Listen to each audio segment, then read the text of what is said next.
Welcome to the 9642 podcast. This is your host, Mr. Number 9. And this is The Fool. This is where me and The Fool give our Unqualified and unrequested. ramblings on the various issues in the world of sport. Or something like that.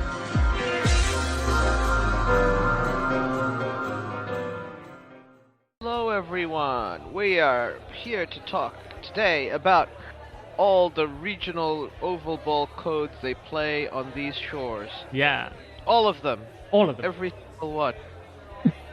Yeah. And like a general state of affairs with the oval ball codes. Now, we're gonna talk at first with the big guns, the sport that rules the roost in the country we live in, Rugby Union. Yeah. Currently, the All Blacks are no longer the best team in the world, be fair to say, but No. they're very clearly at least the second best team in the world. Yeah. Well, they might even be. I think South Africa still. Yeah. Yeah. Again. I think we've overtaken the Ireland again, right? And France. Yeah. I think we slipped down to like fourth, maybe even fifth during the last just before the last World Cup, which was crazy. But The thing is, with these sort of rugby rankings, I always just think, look, there's no team in the world that I expect the All Blacks not to win against other than South Africa. apparently we're third as of the 24th of February. Ireland is still slightly ahead of us. Cool. Ireland being slightly ahead of us in between World Cups is like they do all the time, right? Yeah.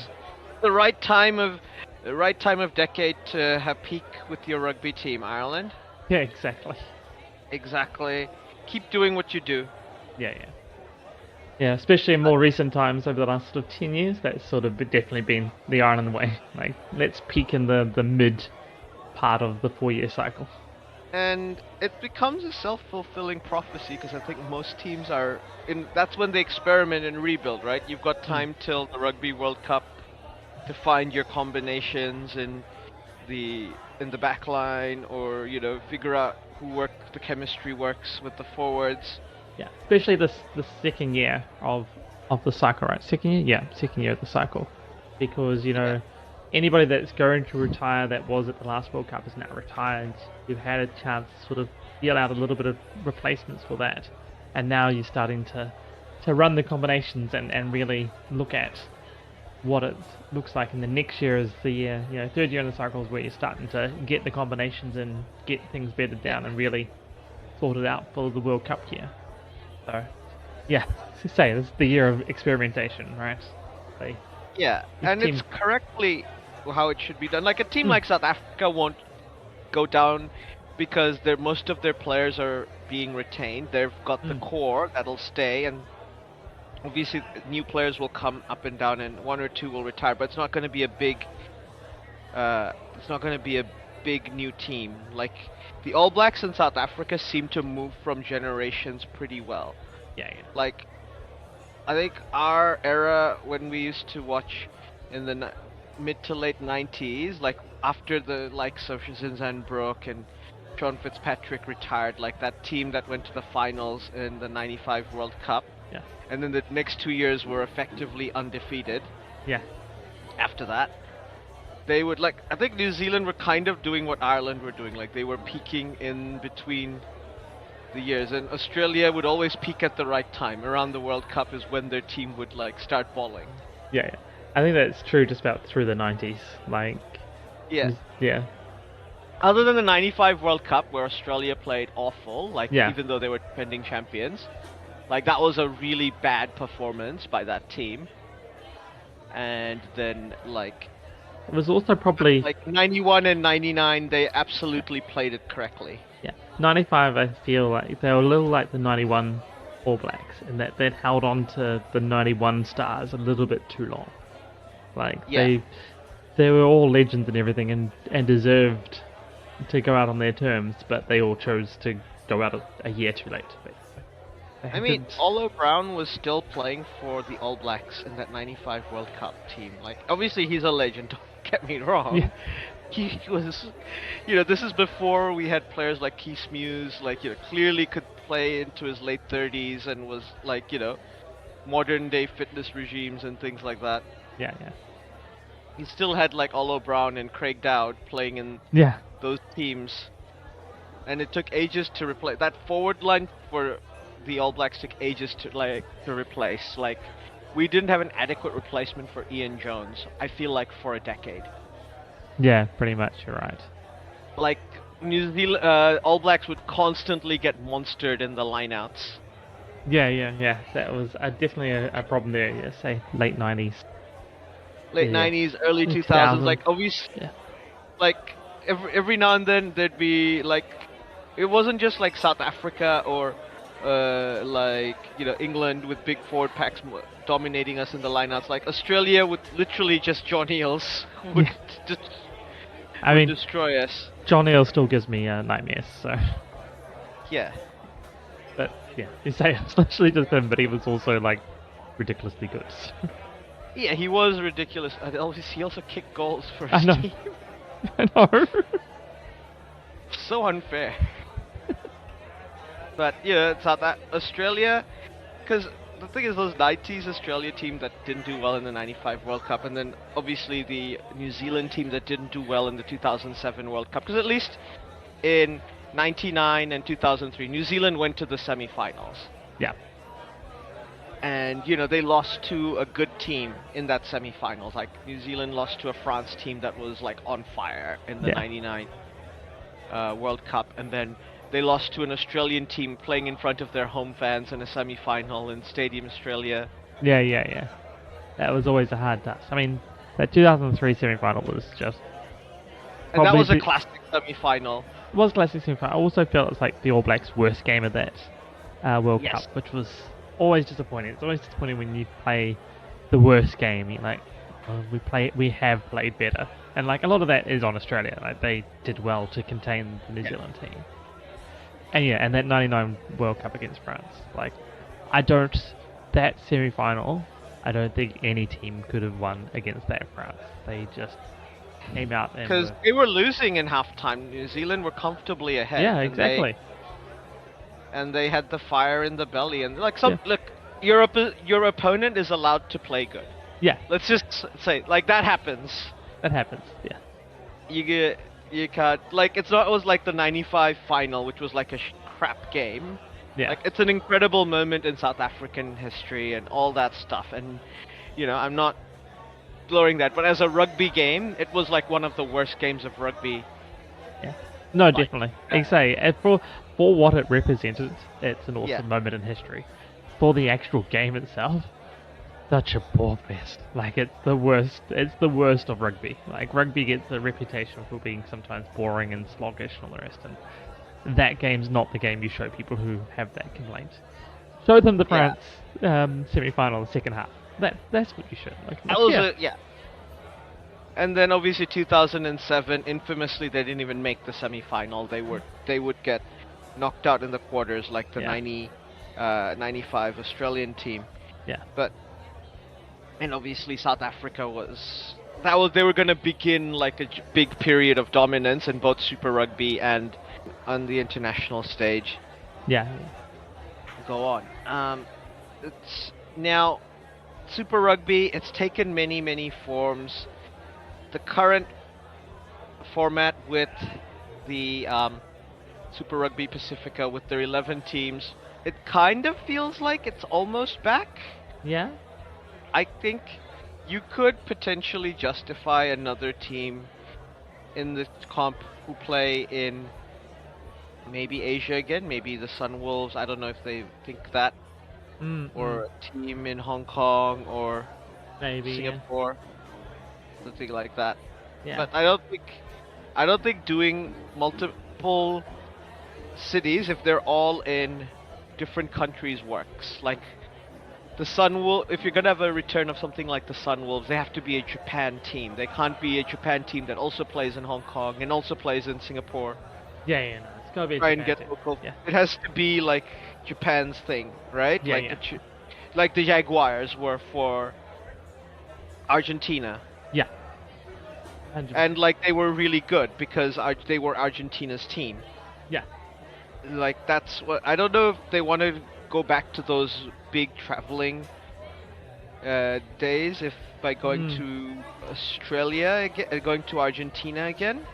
Yeah, I The feel one, like they don't want that. Like, yeah, yeah, it seems to be very even going to Japan Sunwolves. I feel like that's not desired at this point in time. yeah. At least Japan, from a time zone perspective, works well Yeah, because they're only 4 hours behind. Basically, it's just an hour ahead of Perth, yeah, so exactly. you've got the time zones pretty much down. Where, like at the moment in the oval ball, if we look at Australasian oval ball as they're all competing with each other, IFL, NRL, and Super Rugby. By the way, the NRL and AFL don't think they're competing with Super Rugby because their numbers are so bad. But Yeah, I think yeah, Super Rugby still thinks they're competing with yeah, yeah, those two codes. Super Rugby, at least from a time zone perspective, like if you're watching games, you start off with a New Zealand game, yeah. 7 o'clock New Zealand time, which will be 5 in the afternoon in Australia, or even if you have a game around 3 in the, like you can set it up so you have a game every couple of hours, like they do NFL perfectly, right? Like Yeah, the yeah. time zones are split perfectly, so you've got you can watch They've been football all day. Yeah, and they've been doing that with Super Rugby for ages. Even when it was South Africa was involved, you could pretty much watch Super Rugby from sort of late afternoon New Zealand time when they really wanted to, all the way through to early hours of the morning because you have a South African game. Like they really Yeah. did line it up a Saturday afternoon to be like rugby, Yeah, rugby, rugby, rugby, rugby. it worked well for us, but how well does it work in South Africa and Australia as a time zone thing? Australia probably not so bad because I mean it's still Yeah. like only 2 hours, so it's mid. Like they wouldn't play that earlier games in New Zealand, so it would be, say 3 or 5 in the afternoon through to midnight. So it'd be a bit better watching South African games in Australia. In South Africa, less so, yes, because they can't really get the first ones. But I mean, it's Yeah, still like during the day for them, right? I suppose the first ones would be like first thing in the morning, and it'd be yeah, like a I think day of watching rugby. yeah. It's definitely doable, and like Mm. you'd have to build like a sporting culture. Like NRL sort of has a sporting culture around that, right? Like Yeah. you've got your Friday night football, like late night primetime game, Mhm. and then you've got Saturday pretty much from a New Zealand time perspective, like 2 in the afternoon until 10 o'clock at night. You've got Rugby League to watch on Saturday, Other way and then around, you've isn't it? got It's about Saturday. 2 Australian, isn't it? I can't remember. But yeah, it is nicely in the afternoon. Yeah, and like that's one of the reasons why the NRL, like I think it's short-sighted for them not, because they've recently announced they're not going to do an expansion, like the 20th expansion team. We know that there's going to be an expansion team. There's 18th expansion team's going to be PNG, Yeah. and the the next expansion team is going to be the Bears. We don't know where Yeah. and how it's going to play out. And then they've like kind of gone, we don't know about the 20th expansion team, which may or may not be in New Zealand. Like, I don't know how having a second New Zealand team would be interesting, and definitely, like, there would be local rivalry, and I think Auckland FC has shown like that rivalry can become quickly quite heated. Yeah, yeah. No, I think that is a great model for them to see how Yeah. that can actually work. I would not be surprised if the owner of Auckland FC might even look to buy an NRL license, because he owns a hockey team, Yeah. and he owns Bournemouth, of course, and he owns FC, AFC, Auckland FC, and he owns he owns an MLS team as well. All right. But he's in multiple sports, so. Yeah, yeah, yeah. It's possible. And well, say what you will about American ownership in football in the Premier League, Bournemouth are run meticulously, especially since he's bought Bournemouth. Like Yeah. he's right. He bought it for a steal, 250 million. Yeah. Like, you think about it now, it's a Premier League club. That's nothing. Yeah, exactly. That's such a bargain for a Premier League club. The thing is, Bournemouth are one of the few teams and fan bases where if Bournemouth ends up becoming like the Preston North End of the Premier League, the Preston North End are famously the club that is never in contention for qualifying for the playoffs, but they're also never in contention for being relegated. Yeah. And they always finish 12th in the championship every year. Because everything else in the championship is chaotic. They'll be like half the teams are getting relegated, half the teams are getting promoted, and then there's like Bristol City and Preston North End. They're just always there. Somewhere between 10th and 14th, that's where they'll finish. Those two. No. And there's but if you told Bournemouth that's a club like Bournemouth that's what their fans will bite your hand off to take that. Yeah, 100%. We're in the Premier League every year. We get to see great players come to our stadium to play, and we're never in danger of being relegated. I don't care if we never qualify for Europe. That's fine. Yeah, exactly. And I think, for 250 million, that's like basically an asset that'll be worth $1 billion in a few years if Bournemouth were to spend, become a club that cements itself as a Premiership member. And it is becoming harder and harder for Championship teams to come up and stay for more than 2 or 3 seasons. The Premier League's no longer the promised land because the gap keeps widening between the teams that stay versus the teams that just come up. Yeah. This is one of the problems that the Ombudsman is going to have to figure out if it ever gets brought up. But we're not going to get into the round ball because that'll be a whole thing. That is a whole thing. It's almost like we have whole podcasts just on that. Exactly. Now, Super Rugby is what we were going to talk about. Yeah. Now, last season we had the glorious Blues beat the Chiefs in the final. But finally, after years of underperformance, or decades really of underperformance, wasn't it? 2 decades with 2 decades of underperformance.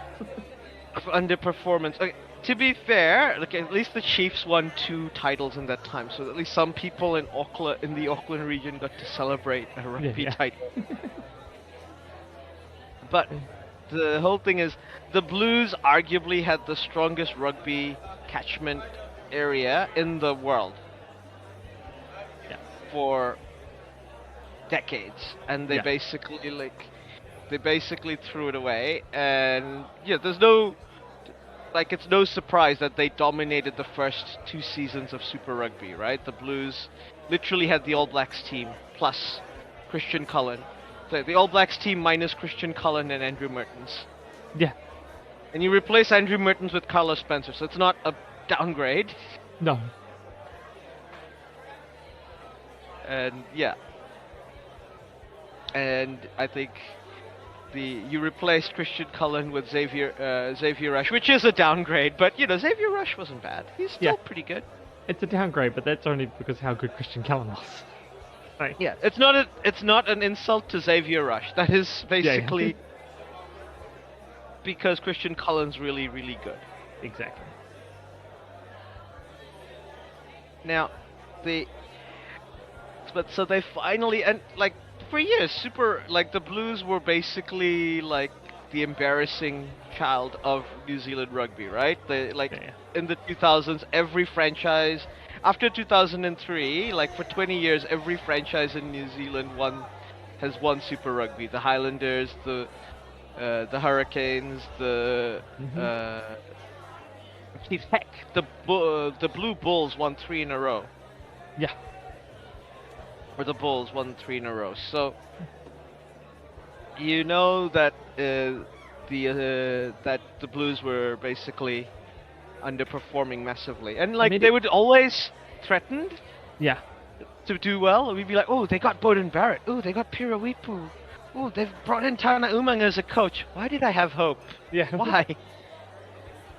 They really did look at the Warriors model and were like, how about we hype, hope pre-season, and then just be inconsistent for the entire season? How about that? Yeah. The thing is, the Warriors are the lovable losers. Yeah, yeah. Right? They Yeah. didn't win the first 2 seasons they were here and make us think they were going to be good forever. Yeah, exactly. And they won again with a new team with different players in 2003. So we're like, oh yeah, the Blues, we got it. Yeah. And no, like the Warriors, basically every now and then when they're good, we're like, yay, and then but we don't expect it to last. Really. No. They're like I said, they're the lovable losers, so we don't mind it. No. The Warriors very much is you celebrate the good years because you're like, this is the year I get to feel happy about it all, and then next year, regular service, back on. I mean, like the only times when was like the 3 seasons, like 2000, 2001, when we went to the grand final in 2002. Like there's like 3 or 4 seasons where we were regular playoff team. In the early 2000s when it was great, but once Daniel Anderson had left the team and all that, it was like, those days are not coming back. We kind of got the greatest coach of all time, but for some reason didn't keep him. Yeah. Even though he took our team to the grand final. Yeah. And now they're on our Penrith are on the 4P. But we will get to Penrith. Currently in Super Rugby, we've already played our first 4 rounds. I want to say 3 rounds. And on the table currently, the Chiefs 3 wins, undefeated. Woo. And with a point differential of 51 points. The Reds, this is like the mid-90s all over again. 2 out of 2 so far. Yeah. But they didn't play in the first week. They beat Moana Pacifica by 20 points, which I think Moana Pacifica's defense is not that great. No. And they beat Force. Yeah. Arguably maybe the 2 weakest teams. I would definitely be arguing that those two. I mean, the Force have 1-2 out of it. Force I guess have 1-2, but yeah. And they did beat the They're Brumbies week 2, team. so that's good from that. But yeah.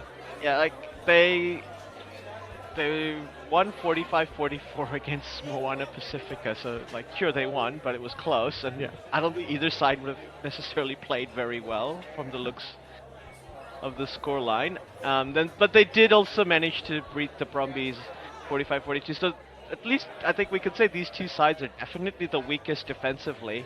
Yeah. Oh, I don't know. Looking at it, the Brumbies might have a good shout for that. Whilst they won week 1. That was 36-32 over the Fijian draw. And say then losing 45-42 the Force, and again smashed 49-34 by the Chiefs. So, like the Brumbies are scoring points, but they're also leaking lots of points. So that might be an interesting season for them. They're definitely doing the score more, not concede less. Yeah.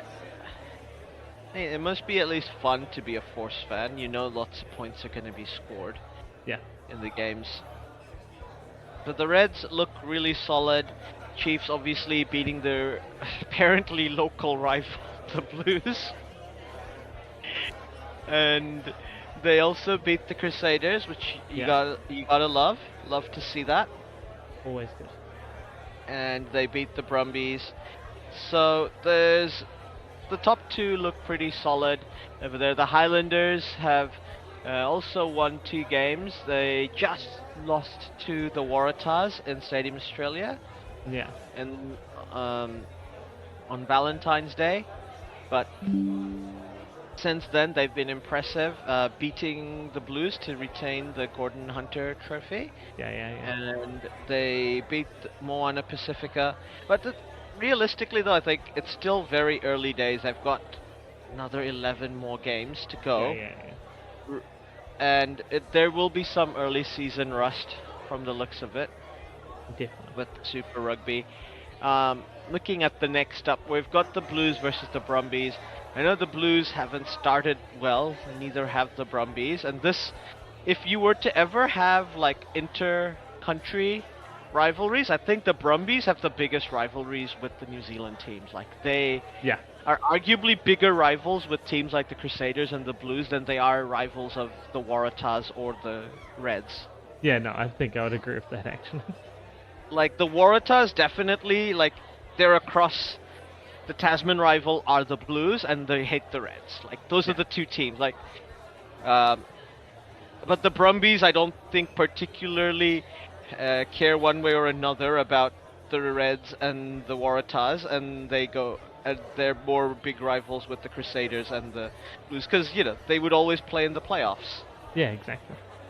And like a lot of those Brumbies teams, the good Brumbies teams from the early 2000s that had players like George Gregan and Tom Lane, they would play against All Blacks from the Blues and the Crusaders, so it always heightened that rivalry. Yeah, yeah, exactly. So that's like it's just the way it comes through in my head. Yeah. Moana Pacifica, Fiji, and Drua, like they're gonna build up their rivalries. I think Moana Pacifica will always have a natural rivalry with Fiji and Drua because Yeah, yeah. obviously they were two entered in and they're both the Pacific Island teams. And the Pacifica I think will always have a rivalry with the Chiefs and Blues because of their Auckland connections. Effectively, Yeah. there's three Auckland teams in Super Rugby. Yeah, yeah. Well, two and a third, I guess. And whereas like the Fiji and Drua, like I think they're now fully in Fiji, right? They play Yeah. pretty much all their home games. The home games and Fiji, yeah. Yeah. At the moment, unfortunately, both those Pacifica teams are bottom of the table, though the Drua managed just missed out on the playoffs last year. They finished seventh. Yeah, And the but I don't Druids, think, the 3 games they've played this year so far have been 3 pretty close losses. 36-32 against the Brumbies, 38-34 against the Hurricanes, and 29-24 against the Waratahs. So, like, yeah, the Fiji and Drua are close. They're just not quite there in those matches. So it doesn't take a lot to turn those around. yeah, absolutely. And is it the top 6 that get through to the playoffs? Might even be the top 8. Been top, I think it was top 8 last year. Top 8. Yeah, top 8 last year. So it's most of the competition get through to the playoffs.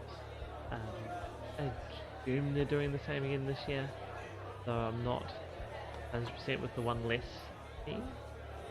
Oh, no, Yeah, looks like it'll be 'cause- top 6 this year. Sorry. It'll be top 6 this year. Yeah, that makes more. So Drua did make the playoffs last year. They finished 8th. Yeah, sorry, Oh. they finished 7th last year, so they did make the playoffs. Oh, they did. Yeah. But it's interesting that Super Rugby decided to get rid of the Rebels franchise. It's a weird one. Like, I don't know, like the Storm, as successful as they are, one of the dominant teams of the NRL, is not something that like the locals have embraced in Melbourne. It's always like expatriates who come from rugby countries that like the Storm, or people from out of town. And like most of the people going to Storm games tend to be fans of other rugby league teams Yeah. going to watch. But they're super successful, so they've kind of become a part of the the scene, like kind of pushing their way around, breaking down doors and bullying their way into it. Kind of like with the Swans in Sydney. But it's harder for any other like I think round ball code to kind of get in there. Like the Rebels kind of missed a trick by not trying to open like it makes sense why when they started Super Rugby, Australia only had 3 teams. Like, Yeah. I think in terms of like number of players and like grassroots and size of everything, Australia was the smallest. Yeah. But yeah, and like they kind of shored up the places they thought they were strong. But I don't know. It's very hard to say because Australian rugby are kind of in trouble, right? Yeah, definitely. Like the last World Cup, they didn't even make the out of the group stage, and they're hosting the next World Cup. And unless they do really, really well, like they at least make the semis, so like, which would be an incredible result, I think, for this Australian team to get to, Yeah. if it were to happen. Unless they're able to at least do that, it's I think gonna be really hard to win back the public. Yeah, I think so. Like it's one of those things where NRL and AFL don't really need to rely on how good the Australian team is Yeah. for their AFL doesn't have an Australian team to worry about. Yeah. So that's that. And the and for the rugby league, international rugby league is not that big a deal, and plus rugby league has state of origin. Yeah. I think most Australians that follow NRL would look at the state of origin as being more the international quote-unquote scene. Like the state of origin is the pinnacle of the game, right? There's no question. I'm sure people in the Northern Hemisphere might argue that point. They're wrong. Yes. I'm not saying every club in NRL is better than every club in Super League. I'm just saying, like, when you're combining the quality of every club in the NRL down to 2 teams, they're better than any club, any side in the world. Yeah.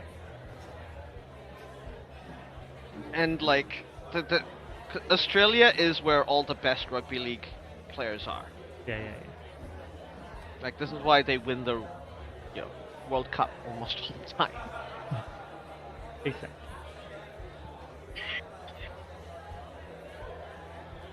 But like the rugby league, so they don't need to rely on that. And the issue for both AFL and NRL that they both crave is they don't have rugby's global growth and reach. Yeah. Like internationally, rugby's a bigger game than AFL or rugby league. No question. No question at all. And it's even like got enough. It's popular enough in places like America and Canada that there's some traction. They make money. They're like a top 20 side, and they could beat like in our international rugby at a World Cup. The All Blacks lost to the US rugby team. It would be an upset, but nobody's shocked. Like that can happen. Yeah. Like Japan beat South Africa in a World Cup, and like that South Africa won the World Cup. That team. Yeah, exactly. So you can't. So there's no like the level of competition internationally is closer than ever, especially like from number 10 to 20. Like they've caught up to that top 10 very, very quickly. Yeah. And then you've got your club rugby. And Northern Hemisphere club rugby is like way more valuable than Super League or the NRL. Yeah. The Heineken Cup, the European Cup, and all. And then the French rugby. So, but that's also the danger of rugby, right? The club game outside of like England, South Africa, and New Zealand is reliant on the national team to power the popularity in many ways. In many ways. And like because rugby always has at least has 6 nations up north, and you've got the tri-nations, you're always get a steady supply of that international rugby. But if you've been poor for as long as Australia has been in that rugby championship, like I think we all think there is a gap between Argentina and Australia. It's not just that Argentina is better than Australia. Argentina is significantly better than Australia. now. Yeah, Like, definitely. Yeah. I mean, even South Africa, Argentina going to Sydney and losing to the Wallabies would be an upset. Yeah. In the Rugby Championship. Exactly. So even Argentina's better than Australia at the moment in the championship. So like at least if there was like 5 nations in the south, maybe there's a way for Australia to get lucky with a result here and there, and maybe push their way to a that can happen, and it used to happen in the 5 nations back in the day, and 6 nations back in the day. Like every now and then, randomly, you'd get Wales or Scotland winning, because someone England and France would play each other early on, and like there'd be lots of injuries and things like this. Yeah. You get a lucky run of results. When you've got 5 or 6 teams, that can happen. Like it's more of a league versus, like a three league competition feels more like a group stage of a of a World Cup, right? Yes. And even with 4 teams, that's kind of similar. Yeah, basically the same. And it's not like Wales or Scotland, where rugby is arguably one of the most popular sports. Like there's parts of Scotland where rugby is king, and Wales rugby is king. Yeah. And in Ireland, rugby is close to being king. Yeah. In terms of being the most popular. Like obviously Gaelic sports are the most popular, but Gaelic sports are amateur, and nobody else plays Gaelic sports. Yeah. Other than people in the Republic of Ireland and Northern Ireland, but so rugby is like the sport that I think rugby and football, obviously, like ignoring that football is obviously the most popular sport. Yeah. Like the thing is, like there is still like a big like in Wales and Ireland, the relationship with rugby is not as class oriented as it is in England, and probably Scotland too. It is a big class thing in Scotland as well. Yeah. Whereas Wales, is more like New Zealand. Yeah, where it's the same, right? It's seen as just the sport as opposed to anything to do with class.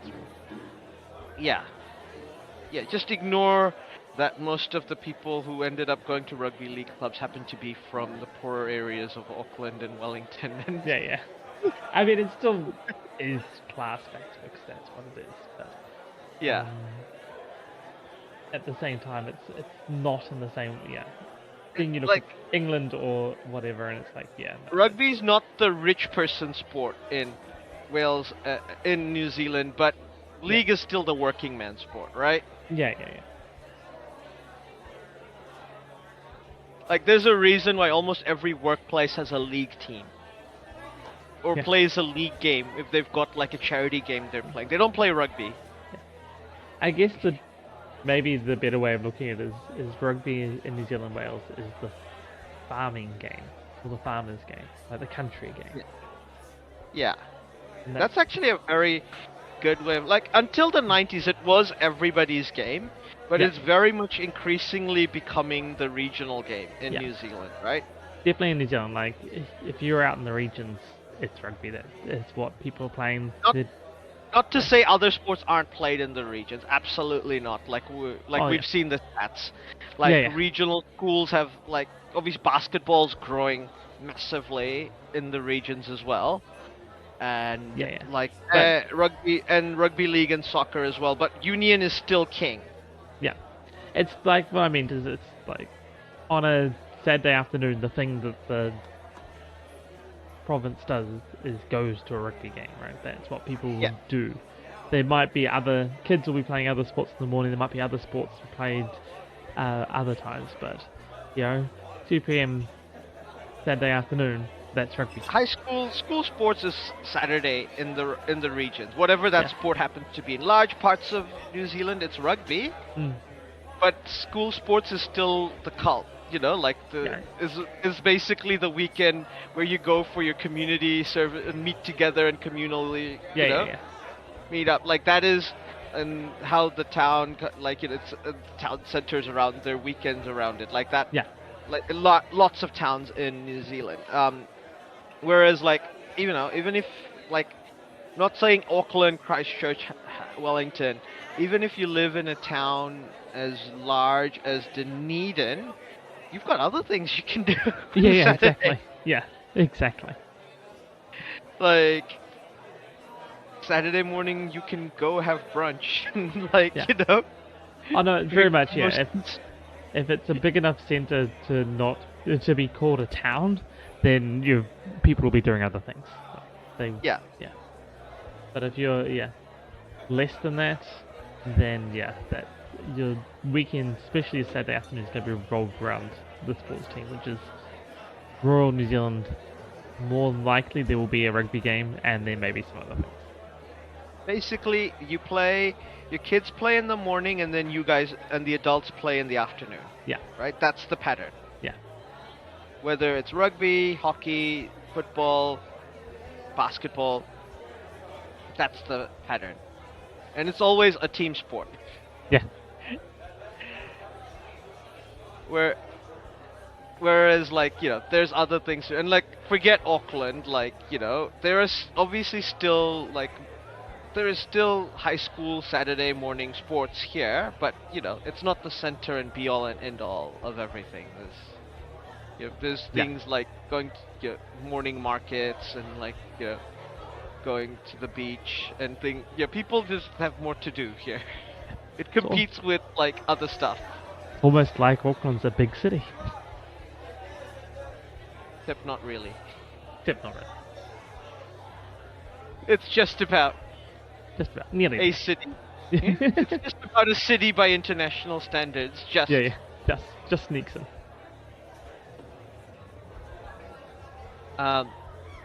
So rugby in Australia has its problems, and rugby in New Zealand will always, like, it's such an ingrained part of New Zealand culture.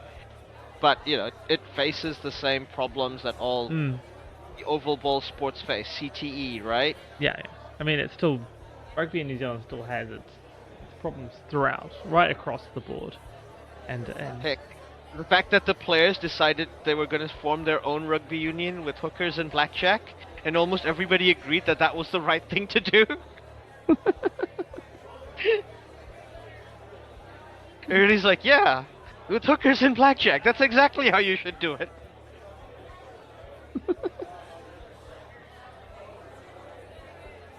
Yeah. And like, it's the fact that the players had to go as far as they did, and like the players, like the fact that the Rugby Players Union had showed they understood better how to negotiate and come up with the best deal for New Zealand rugby than the supposed like experts in charge. Yeah. There's like really bad administration and leadership issues. Like all the rugby countries in the Southern Hemisphere have issues. South Africa will always have political issues with their rugby. Like currently things are great and great group of players, so there's always like that undercurrent. And rugby, there is the tension of it is the rich person sport and even amongst the white community, it is people who go to private schools and all that end up playing professional rugby. Yeah, exactly. Like even Talisi, like, he's from a township, but he got a scholarship to go to the best school in South Africa. So unless you happen to go to, like, I think they counted like 4 schools in South Africa, you're not going to be a professional rugby player. All right. It's not quite that bad in New Zealand because it's spread, right? Like, it's basically going to be a bunch of high schools all over the country. Yeah. Exactly. But realistically, it's most of them will get poached by Auckland Grammar. Yeah, or St Kitts. At some point. So I think the thing is that outside of Auckland, it doesn't really matter. Inside Auckland is like Auckland Grammar, St Kitts, Kings. That's it. Yeah. If you don't go to one of like those schools, like even a school like Kelston Boys, proud tradition of rugby, as we know, like, used to be world champions. Yeah. For a long time, and they can't compete. No. Those other 3 these days just look at the other schools as feeder schools for their first 15. Yeah. Well, they're technically not allowed to poach players inside Auckland. Oh yeah. which they don't. They specifically poach players from the rest of the country. Yeah, that's right. They're like, yeah, we don't want to like piss in our own swimming pool. No, let's But go. we're totally gonna bring like turds from other places and drop them in. And let's go to St. Kitts. St. Kitts don't care. Yeah. The- Okay. You know, St. Kitts, it actually made the news 2 years ago, where they were like poaching other Auckland schools players, and it was a big problem. And then it was like they're like, no, point to the rule book where it says we can't. And everybody's like, oh, we haven't actually written anything down, have we? And like, no, you haven't. Okay. So all good for us. So it was one of those. It was one of those. There's no rule saying a dog can't play basketball. Like Pretty here, much. but That was pretty much their defense, I remember, which was, we haven't As done anything opposed to- technically wrong. As opposed to in Futurama, when Ultimate Robot fighting, they're like, there's no rule saying a robot can't be a human, and the guy's like, here, rule number 1. Humans can't play in Ultimate Robot fighting. Yeah, I think there was technically a rule for it, but St. Kitts was getting around it with a like really obvious. I think there was loophole. never a rule, there was a gentleman's agreement. Yeah. Which is more important if you're rugby. Yeah. No. Yeah. Exactly. No, it was. That's right. No, there was a rule, but it was you weren't meant to offer. You weren't meant to offer a scholarship with the sweetener of playing for the first 15 or something like that. Like they couldn't say, "Come to our school and you'll play for the first 15." But they go around by going, "Come to our school and we'll give you a scholarship." Well, first 15, what's that? Oh, you're really good at rugby. Oh, that's weird. That's not at all at our considerations. We just think you're really smart. Yes, smart. Please come to our school. It is, like, any school is allowed to give a scholarship to any student. They're a private school, and that's fine. That's fine. It was just, but it just the happened fact to is go that to there all was- the really good rugby players at the other Auckland schools. Yes.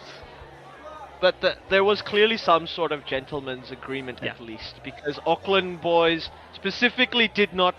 I went out of their way not to poach anyone from Auckland and offered all Yeah. their rugby scholarships to people living outside of the super city. Yeah. You know, Like, I including think- people who like lived in places like Pocono and all that. They're like, technically they don't live in Auckland, Actually, I'm pretty but sure they did. Auckland boys are pretty good. I know they don't, not everyone, but they're pretty good at scouring the country. Like they go pretty far afield to. But there are Auckland boys everywhere. Just like South, you'll always find a random South Sydney fan everywhere. Yeah. Doesn't matter. You know, like you'll go to like the top of Mount Everest. There'll already be a guy on the top, and he'll be wearing a Souths jersey. Like you can guarantee Guarantee it. Yes. that's gonna happen.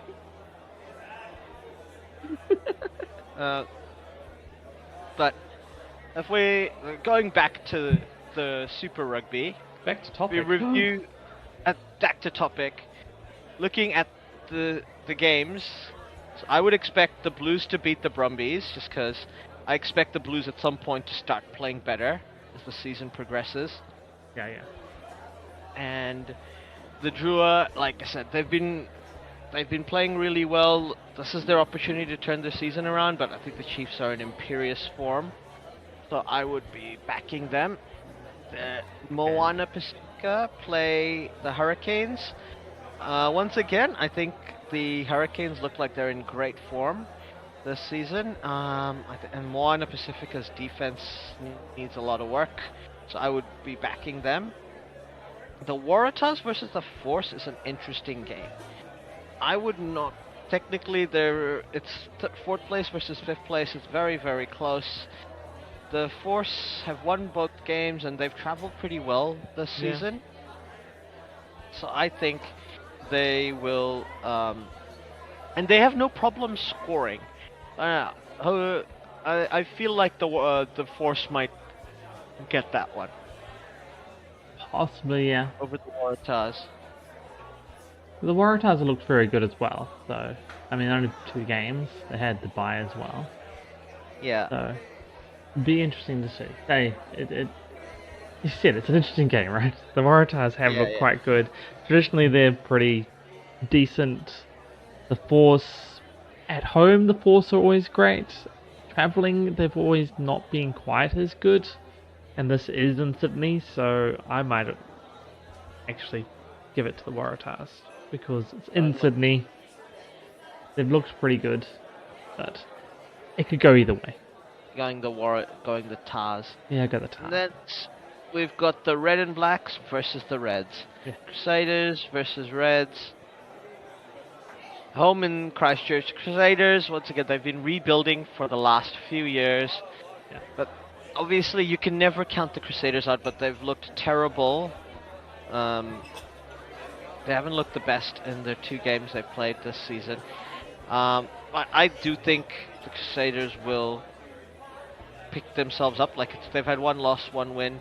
But I expect the Crusaders to pick themselves up. They'll probably win because it's at home in Christchurch in front of their fans. Exactly. So, say the Reds have been also doing very well, but they've sort of played weaker teams. I think the Crusaders are going to be too.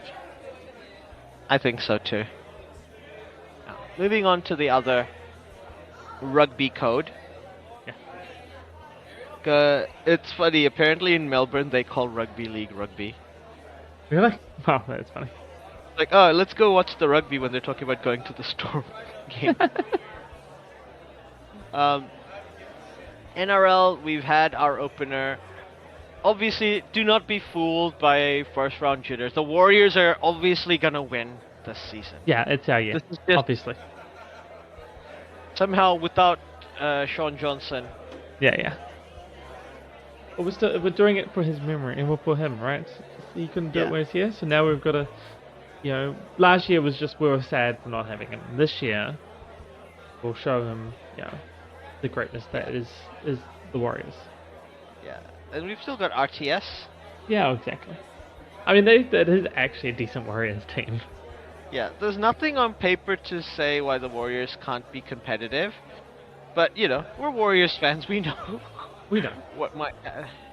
They unfortunately lost their game to the Canberra Raiders. A game that's always tightly competed, usually between the Green Machine and the Waz, but they've absolutely spanked us in Vegas. And the other one, defending champions, Penrith Panthers, to nobody's surprise, beats the Sharks. Yeah, say to nobody's surprise. The Sharkies, they tried. It was closer. It was close on paper, but not really.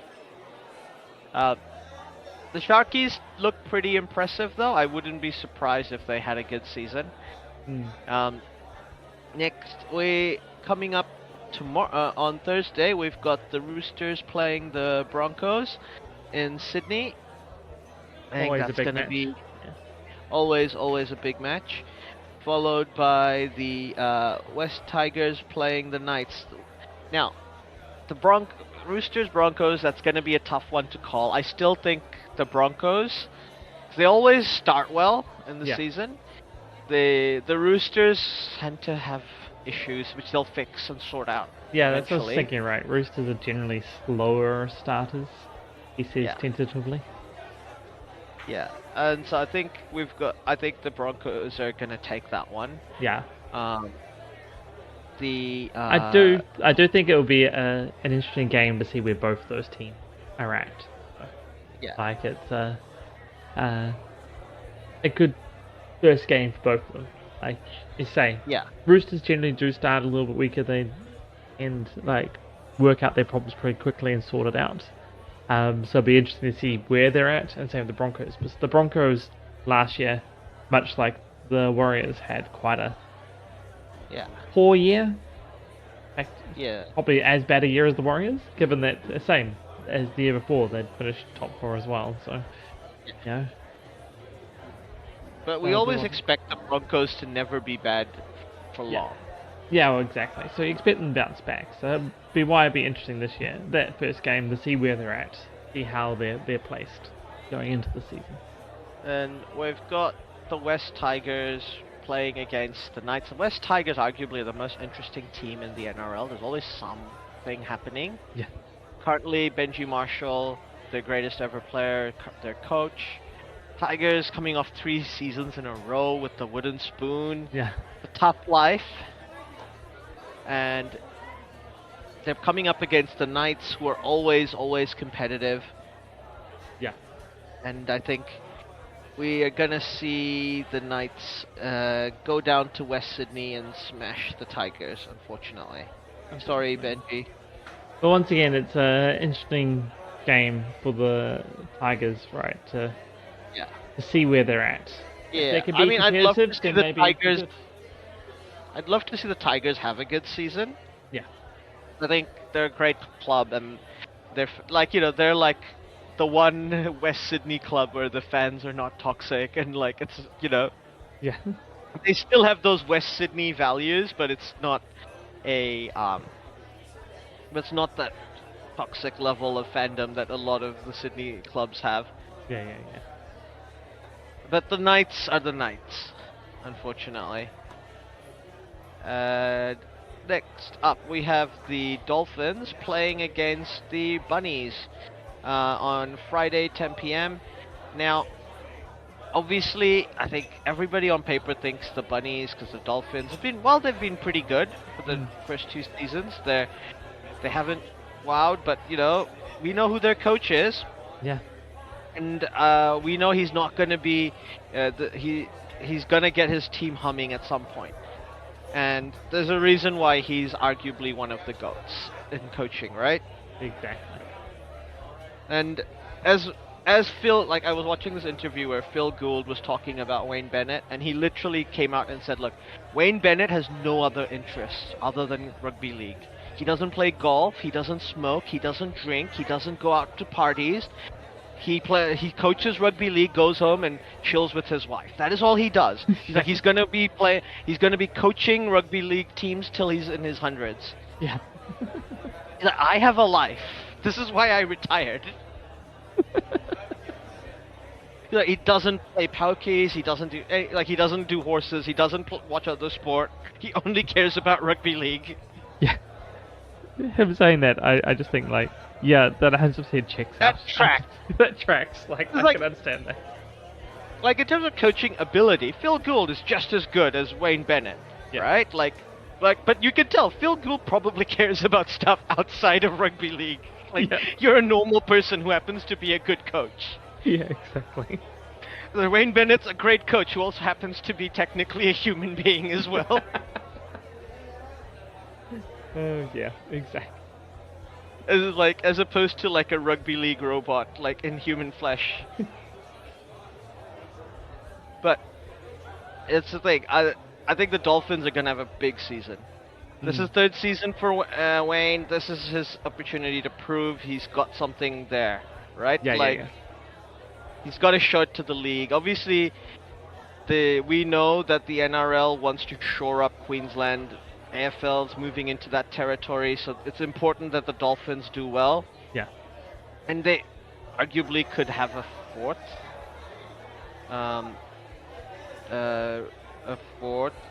Brisbane team, because Gold Coast is effectively a Brisbane team. Yeah.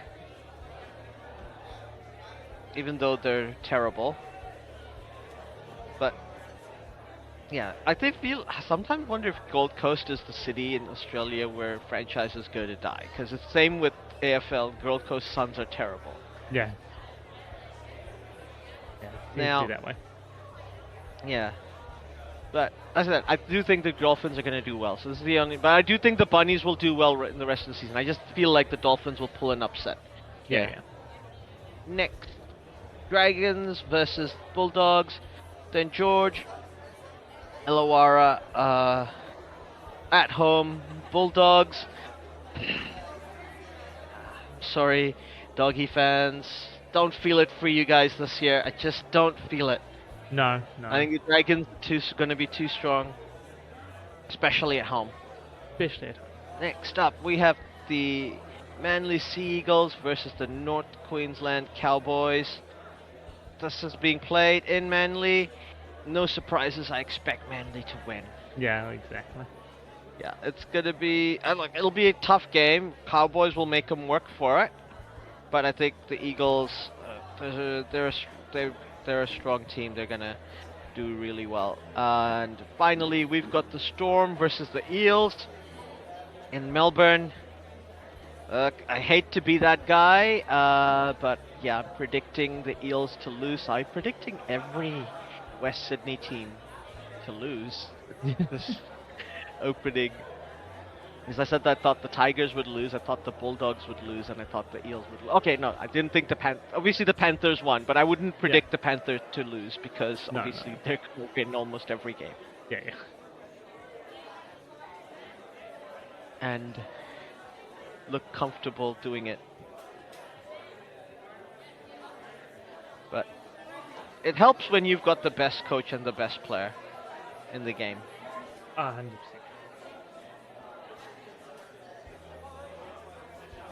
But yeah, they could have both been Warriors. They could have. It is sad to think. Yeah. Like, you imagine if he played for the Kiwis as well, Nathan Cleary. Would have been so good. He's an Auckland junior. We created the GOAT. We have. But, you know, he never played a moment of professional rugby first. But who do you like for playoffs? Like, obviously we're both predicting the Warriors go to the playoffs, right? Like, yeah. Which are the other 7? Obviously Penrith. Obviously Penrith. Oh, we got Penrith. Broncos. Who else? What do you think about the Raiders? Raiders. Maybe. Yeah, probably. I think we're talking top 8. Most likely Storm, obviously. Seagulls. Yes. 5? Storm. Let's say the ones that we think, obviously. Sea Eagles, Storm, Panthers, Warriors. So those are the 4 we definitely think. Yeah. I'd stick Rabbitohs in there. Yep. Rabbits. Yep. Bunnies. I think the Roosters. Roosters, yeah. So we like the Roosters and the Bunnies. Yeah. I picked the Dolphins, so I'm going to stick with that. And I think Broncos as well. Broncos. So that was my 8. Yeah, who else? So if you don't like the Dolphins, you could pick, I don't know, the Knights are, I think, pretty... This is the thing, I think it's between the Knights and the Dolphins for that 8th team. I think, yeah, Knights, Dolphins, Dragons, all going to be pretty close in there. Sharks, like these all teams, I think that would be potentially in there as well. I'd probably go the Knights if I had to pick one of them. Thinking, I don't really feel the Dolphins. I know, like, you know, you got Wayne Bennett there, so you can never count them out. Like, he will find a way to coach them into something awesome. Like, as you say, that's what he does. Look, given the players he has, how well they've done is really impressive. Yeah, exactly. So it's like hard being like, nah, they're not going to do anything. He's Wayne Bennett. Like, you know, water is wet, air is breathable. Like, you know. Yeah, Wayne Bennett has a playoff contending team. Like, it's just. That's just something you expect would happen. Yeah, exactly. But yeah, and I'll call it now. And this might be foolish. West Tigers will not get the wooden spoon this year. Ooh, that's a big call. That is a really big call. Yeah. Who do you think's getting the wooden spoon then? I hate to say it. Let's see. I think it will be the Titans. Yeah, well, that's not a bad thought either, really. I'm not sure how. I haven't seen much of the Eels pre-season. That would be my other thought as well. The Eels are another one where I'm like, the Eels are the Titans, but I'm just like, the Eels have something. Yeah. I feel something when I look at the Rugby League, Eels play in their Rugby League games, even if it's awful to watch. I don't feel anything when I see the Titans play. It's like looking at roadkill of possums. I'm like, okay, whatever. So on that note, I think the Eels won't get the wooden spoon.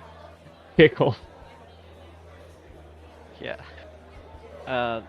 Yeah. So now moving on to the game, Australia's game, the Mhm. AFL. They've yet to start their season because they've had 2 games postponed due to the cyclone, which is obviously awful. Um, Following on, they had an incredible season last year where the Sydney Swans made it all the way to the top of the Premiers, and then they went all the way to the finals, but lost to Brisbane. Yeah. Nah, absolutely got smashed, in fact, by Brisbane in the final. After it looked like the Swans were like on form, they hardly broke a sweat in the playoffs, Yeah, exactly. and like just be interesting to see how they recover from that. Um, Currently in the teams we've got so Brisbane playing Geelong, that's been postponed, Yeah. and Gold Coast playing Essendon has been postponed. Yeah, yeah. Come on, like the one game I was gonna watch this year, which Essendon was gonna win. Why? Still have to Then play it, so it'll be fine. true, true. So next, first up, we've got Sydney playing Hawthorn. I do think the Swans have a lot to prove. I Yeah. do. Hawthorn obviously are always competitive, but I do think the Swans got it. They're gonna get the they're gonna get through. They're gonna win that game. Then we've got the GWS Giants versus Collingwood. GWS. It's a weird Frankenstein monster that shouldn't work, but somehow does.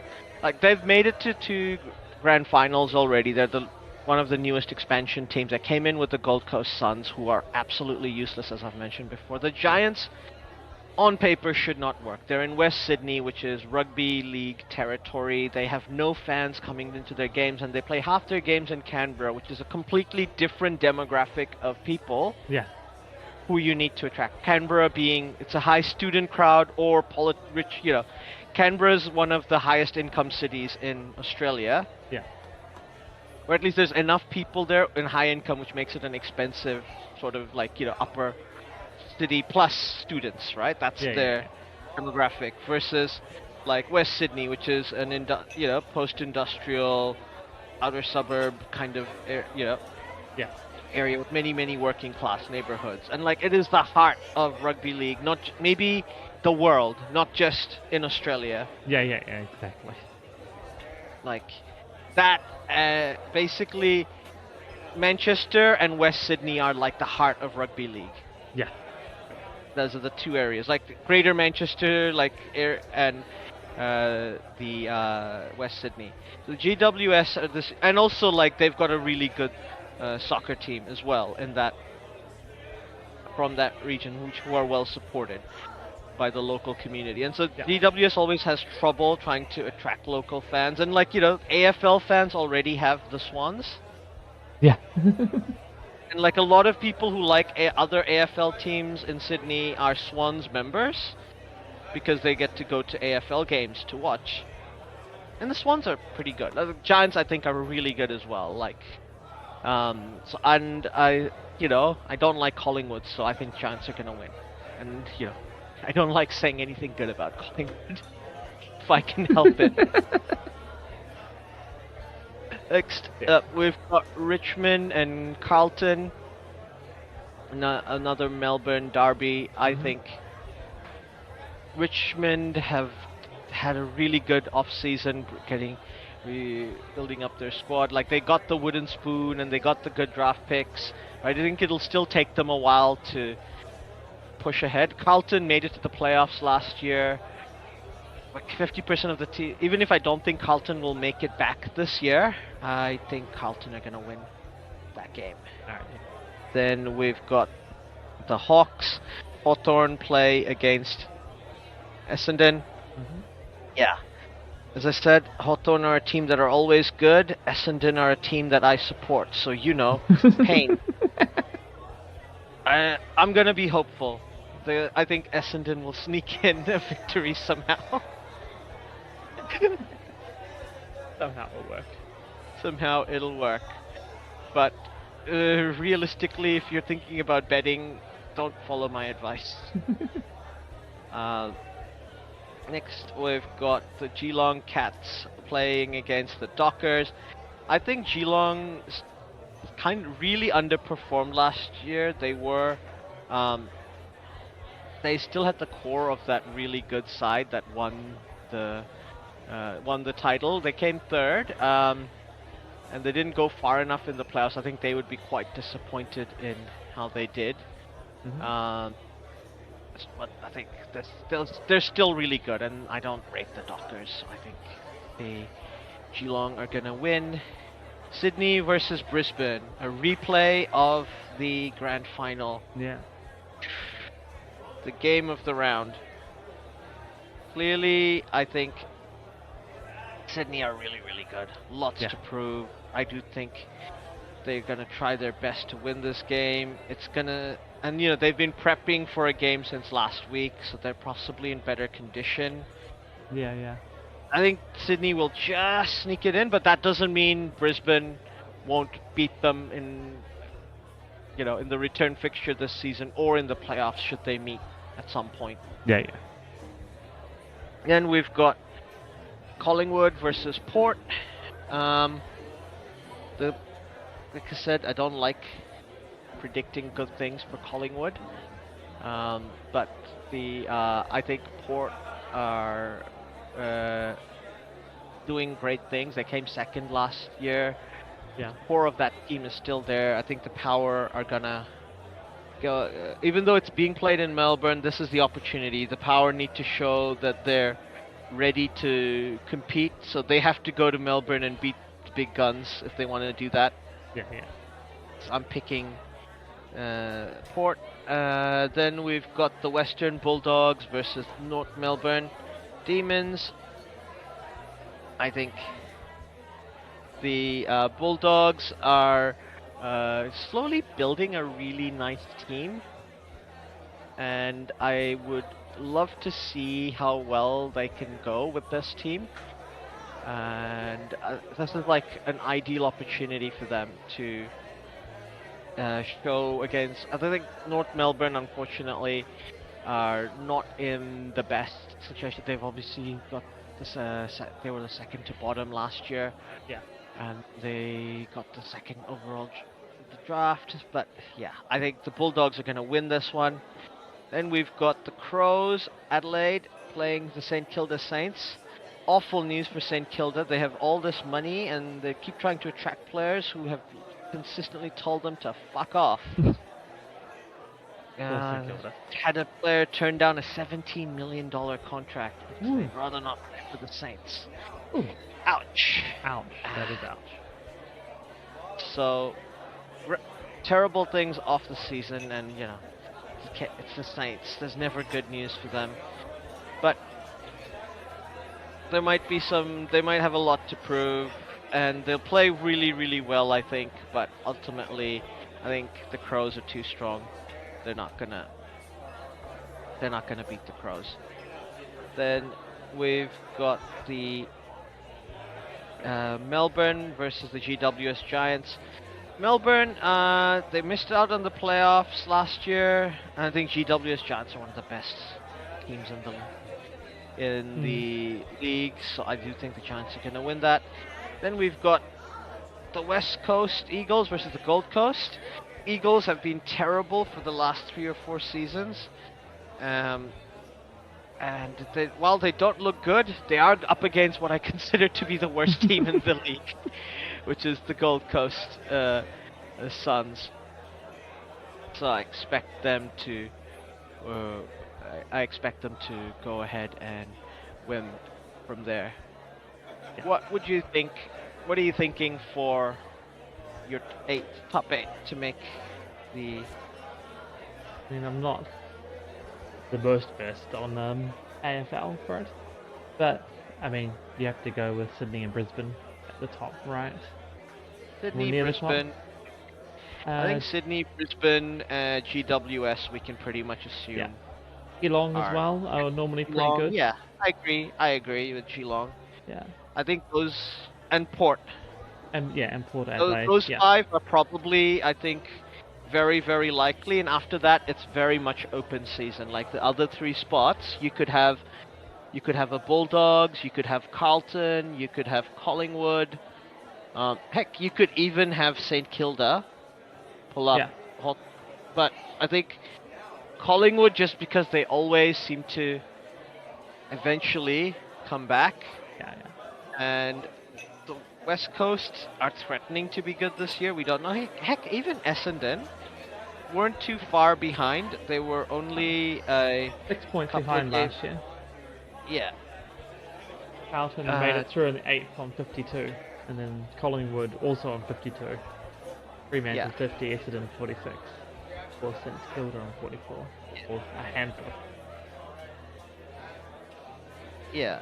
So I think, while I think of the remaining pack, the Bulldogs look the best. But anything can happen. These are all squads where they're weak enough that a big injury will obviously throw everything away. And I think but also similarly, if a team gets into momentum, they could push themselves into like a 7th or 6th place spot quite easily, and then have a deep playoff run. I don't even know what that feels like anymore as an Essendon fan, a deep playoff run. But the other team that could, and they're like, shout out to my younger brother who hates this team, for the Fremantle Dockers, could go pretty far ahead. It would be nice for the last few years Fremantle's been finishing on top of the Eagles in the table, so they've had the ability to lord it over their neighbors. I'm pretty sure the Eagles fans just show their 3 premiership trophies in the clubhouse and we're like, oh yeah, where's yours, guys? How many do you guys have again? Yeah, exactly. Even St Kilda has one. But at the end of the day, it'll be a very, very interesting season. The game, AFL is what makes it fun, I think, as a sport to follow, is that it's so often you have a change in that top 8 every year. There's a decent amount of recycling of the Premier League teams. Like I said, we named 5, and I think on average every year 4 teams that made it to the playoffs miss out. 50% miss out, which I think is ideal for a league that has no relegation and has a playoff structure. Yeah. Because that proves your league is competitive in the mid-level. So there is like this pathway for teams to move up to the top. Yeah. And I think ideally that's what you like. That's one of the problems with the NBA.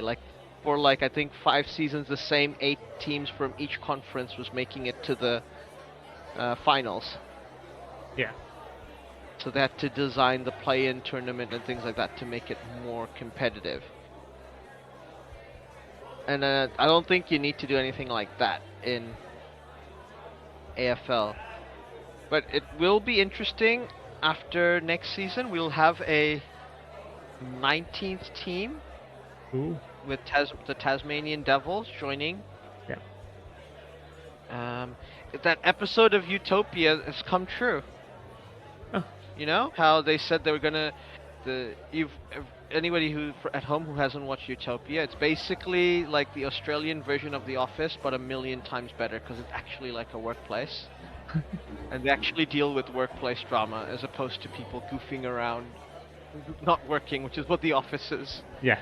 90% about. This is actually like workplace drama, and the show works in this fictional government office that builds infrastructure projects for Australia, and they basically decide, because they get a bunch of complaints from Tasmanians, we'll go to Tasmania and do a bunch of town halls along the island and see what the people want, and then we'll give our proposal to the government about what they should spend in the budget for Australia. And then they go there, and then they come back going, it was really good. We had a bunch of trips. Tasmanians want really sensible things: better roads, better rail, more port infrastructure, hospitals, and things like this. And then the guy who's the government rep goes, well, we want to build a stadium. And like they tried to, so obviously they get kind of forced into trying to do a feasibility study for the stadium. And one of the things they said is like, do they have an AFL team? And they go, nope, and they're unlikely to get one. But now they have one, and they're gonna build a stadium. Because they were talking about things like, oh yeah, what about in cricket? What was the? It's like, yeah, we had a crowd of like, crowds of like 5,000 going to in the Sheffield Shield last season, and they're like, oh, see, that was pretty good. It was Ricky Ponting's last season, and things. And everybody's like, okay, like maybe don't count that one. Don't count that one then. But yeah, it's great that the state of Tasmania gets a team, Yeah. and hopefully the island all get like in that particular episode. One of the reasons they end up not building the stadium is they get into an argument of whether it should be in Hobart or Launceston, and then they're like, okay, no, this has become too toxic. The IRL AFL team, I'm sure, might play games around the whole island, but their main stadium will be in Hobart, which is what they're building. Yeah. I think they said a 30,000 seater stadium, so that'd be interesting. Oh, that is pretty interesting, actually. Because the Bellerive Oval is only like 4,000 people. I think. Yeah. Like not particularly big, right? Yeah. Not particularly big. But it's fine for Tasmania. It's perfectly adequate. And I'm sure it's a great ground to watch the cricket in. Yeah. Not that I've ever been there. Because it Yeah. looks great on TV. Yeah.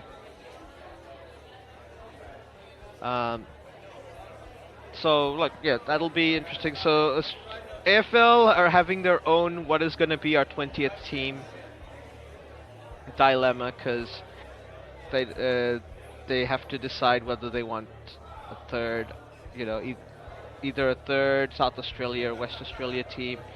I think they're pretty much concentrated in Victoria. They probably wouldn't want to put another team there. And that you've already moved to Tasmania, that kind of just leaves either you're going to New Zealand, which is pie in the sky stuff. Yeah, very much pie in the sky stuff, but yes. Yes, we could get into an AFL team. Yeah. I'm not doing anything. The Bombers aren't doing anything. I could easily have a second bandwagon team that I go to local games to watch, but there's realistically, there's no facilities here. No. Like, the AFL did say that if New Zealand Cricket built the ground in Western Springs for cricket, specifically for red ball cricket, that they would be keen to be a permanent tenant for an AFL team there. All right, it would be a team owned by the AFL, obviously, because they project that they wouldn't have enough members and things like that to sustain the league, which is correct, by the way. But they would need to babysit this team. And not saying AFL can't pick up here, absolutely can. Look how popular basketball got with the Breakers. Yeah, exactly. So it's entirely possible. And so it would be really interesting if it was New Zealand, but I think they want potentially to have a third Queensland team, but currently there's only like one good Queensland team. Even another New South Wales team, maybe Wagga Wagga, Canberra. Yeah. Like, effectively, from what I understand, Canberra, until the 80s, was like a half and half town. It was literally on the border of what they call the Barassi line, which is where Aussie rules and, like, there's like a diagonal line across New South Wales where it's like, where Aussie rules and NRL, like, fight over. And the Canberra was a city which was like 50-50, like Wagga Wagga is today. But like, because they made the the NRL started with the Raiders, like and then eventually the Brumbies came. Like, Canberra became a rugby town, like both Rugby Union and Rugby League. Like, I think Canberra's probably the one city in Australia where rugby was legitimately the most popular sport, like Rugby Union. Yeah.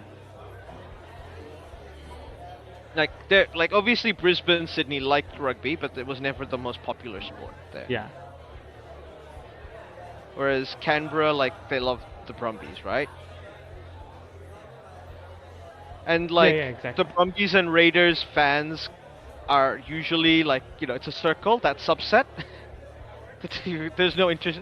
The whole Yeah, intersection is one circle. yeah,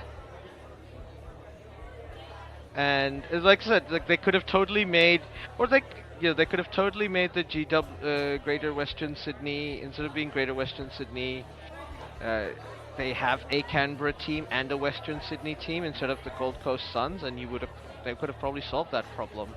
Because yeah, Canberra will support any, like, and sports games held in Canberra sell out because yeah, people have money, yeah, and the people you sell the student tickets to will go as well. yeah, yeah, yeah, yeah. So the the big thing, because with the way time zones work in Australia, because you've got Sydney, Adelaide, and Perth all on the different time zones, you literally can start, like, you can literally start at 2 in the afternoon all the way to nighttime watching AFL games. Yeah, which is always good. Yeah. Which is like what NRL wants, which is why, NRL are always sort of looking at Perth, because that gives that extra time zone uh, Yeah, for games. And the, like, I don't think Adelaide will ever take to Rugby Union or Rugby League. no. Like, just about take to soccer, and that's about it. Well, I mean, yeah, And the Adelaide football team, not to drift into round ball again, but they're doing really well in the A League, yes, so that would be yeah, helping that along quite a lot. yeah, and like, Adelaide's still a one-team town when it Yeah, comes to the round ball, and they've got two AFL teams. And to be fair, if Adelaide were to have a third AFL team, um, it would be I can't remember the name of the club. Is it not Carl? It starts with C, but they are basically the biggest. Norfolk, sorry, not starts with Norfolk, are the club that was supposed to end up getting the AFL license, all right. and they basically they got the AFL when the VFL expanded into Adelaide. They got the license, but they basically backstabbed the rest of South Australia uh, football league, and they took them to court, and then they got that license off them, Oh, and then they were supposed to get the license with the Port Adelaide Power, and then they once again tried to pull the backstab move and couldn't get that license. So they're still, don't have a AFL, but they're still super popular. The club still has like 40,000 members and things like this. So oh wow. so there's a club there, like Yeah, they yeah, yeah. that could immediately go in and, like, in a few seasons be competitive after a few draft picks and all that sort of thing Yeah, to help them out. So there is room for if they wanted to just strength up. And like, this is how I think the AFL does it. They're more conservative than the NRL. They don't like to go and build a team. Like, the NRL tried to have a team in Adelaide, and they tried to have a team in Perth.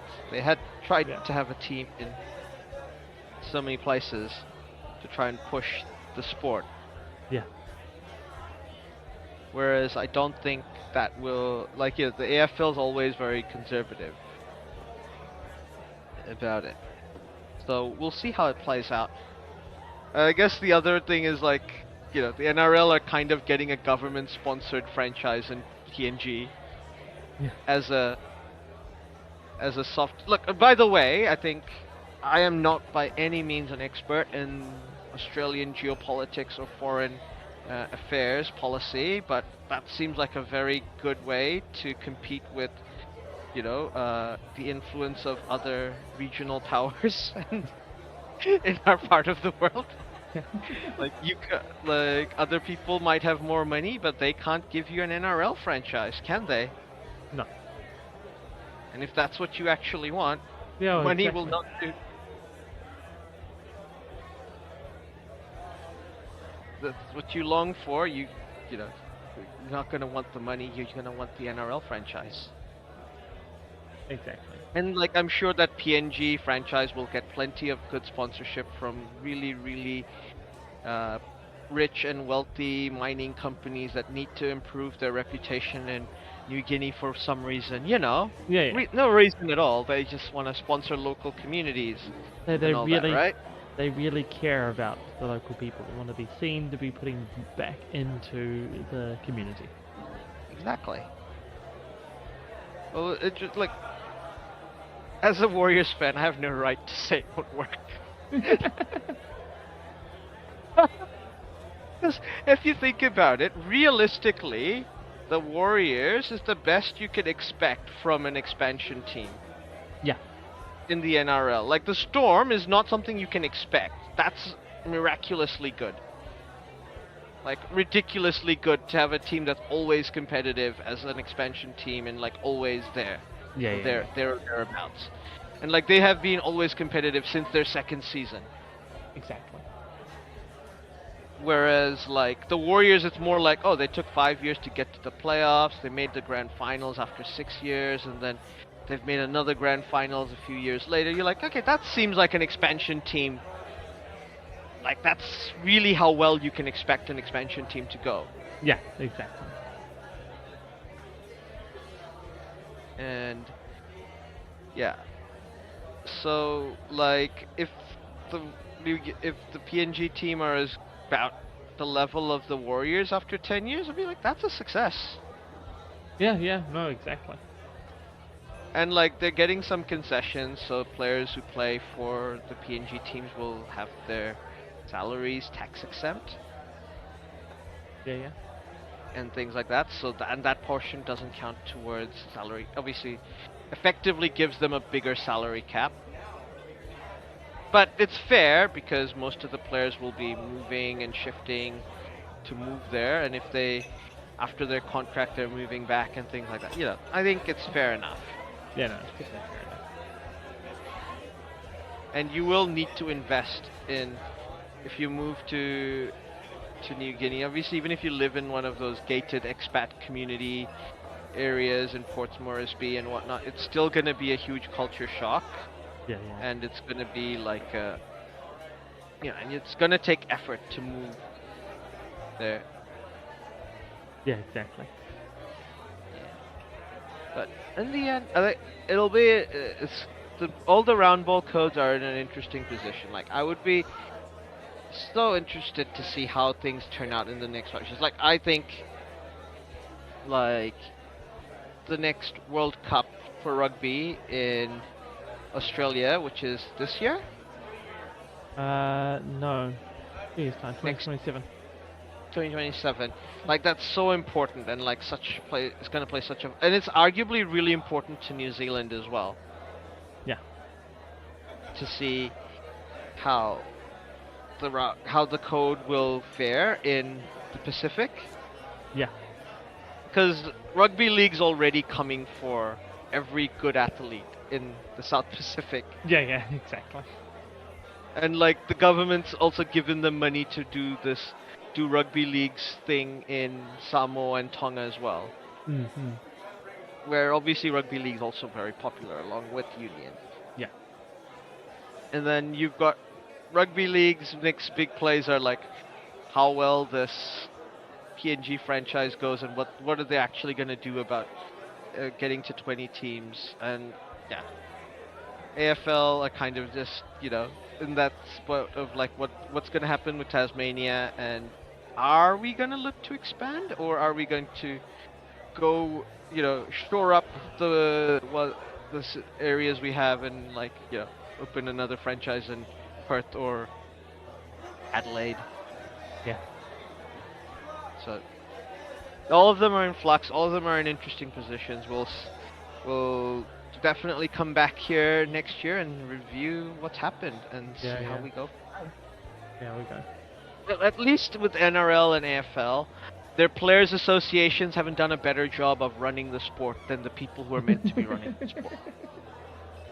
Exactly. This is literally, like people would say, oh, you're letting the inmates run the asylum. And like, yeah, but they're running the asylum better than the asylum managers were. Exactly. They seem to actually know what's needed and like have a really great, benefit plan and like have started to organize people into shifts and everything. Let's be fair. For all we know, the players' plans might not actually be that good. It's just better than what the people who are supposed to be paid to get those plans were. Yeah. Oh, exactly. Like, the players' plans might still not be that good, but it's better than what the administration were planning. Yeah. So yeah, well, it's gonna be an interesting thing. Like, it's been an interesting 5 years since COVID for all these sports. And yeah, we'll definitely we'll see how it plays out. But yeah, on that note, I think that's all we have time for today. Thanks very much for listening, and look forward to seeing you next time. Catch you next time.